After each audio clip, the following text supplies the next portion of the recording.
I think for all of us in the family, Dad was political from day one and public servant from day one. I don't think we ever knew him when he was not in the public eye and doing something for the community.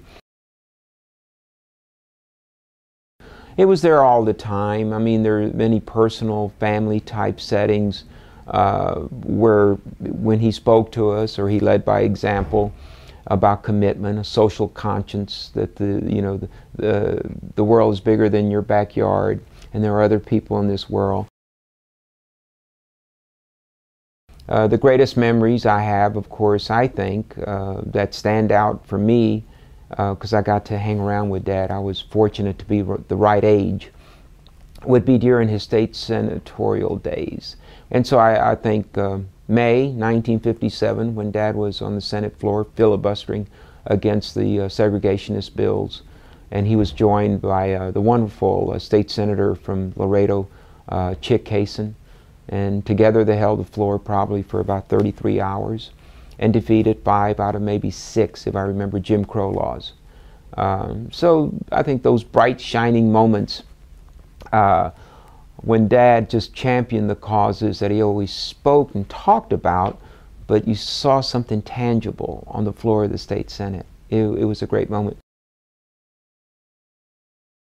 I think at the very core of what he was championing was justice for all, of course, and equal treatment for all. And that was really the final goal. And that, like I said, it was an ongoing process. It would always be a work in progress and never be satisfied with the status quo.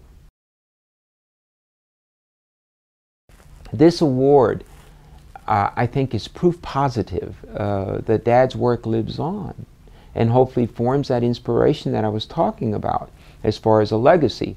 And so we'll have tonight's award winner.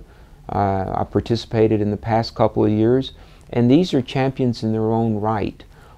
They saw something that was happening, just like Dad. They wouldn't stand still for it.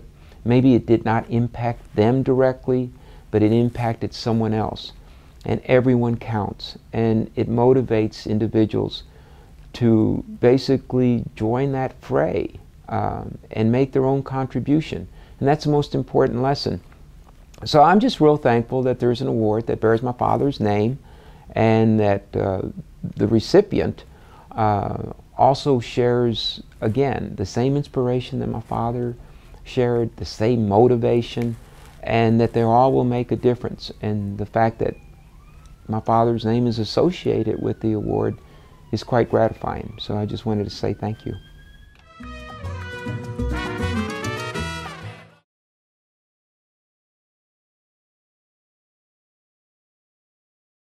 My name is Genger Galloway.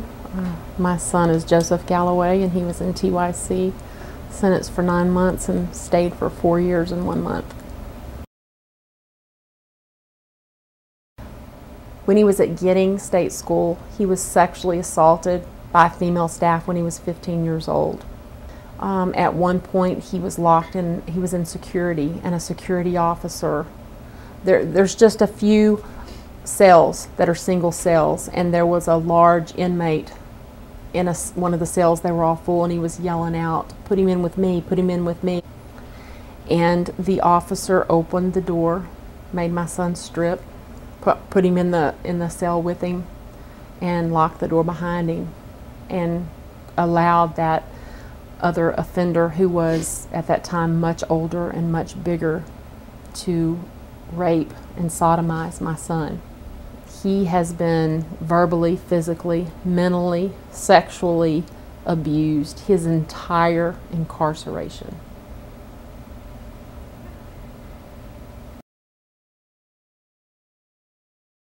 Whenever I really did first go to legislation, I did not know my son had been sexually assaulted. I thought I was fighting for all kids' rights at that time, just overall for the verbal and physical abuse and the neglect, lack of ethical behavior, the lack of care, and the way they were keeping the kids in there so long. And I didn't even know then. And then after I had spoke to legislation that first time, I came back and was visiting with my son, and I told him things that were happening, and how it was encouraging, and there were kids coming forward, and And that's when I found out that my son had been sexually assaulted.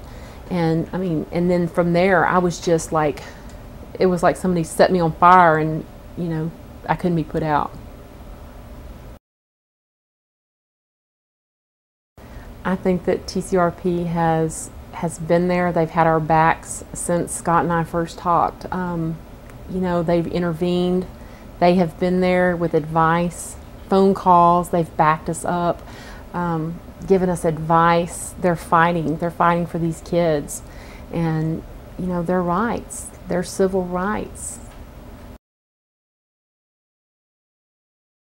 I say that you have to ask questions. You can't be afraid.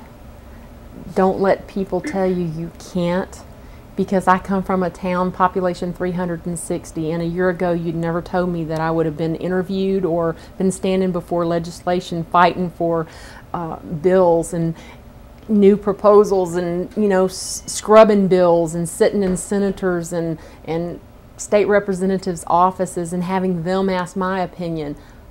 I'm just a little country girl. I would have never guessed it, and if I can do it, anybody can do it.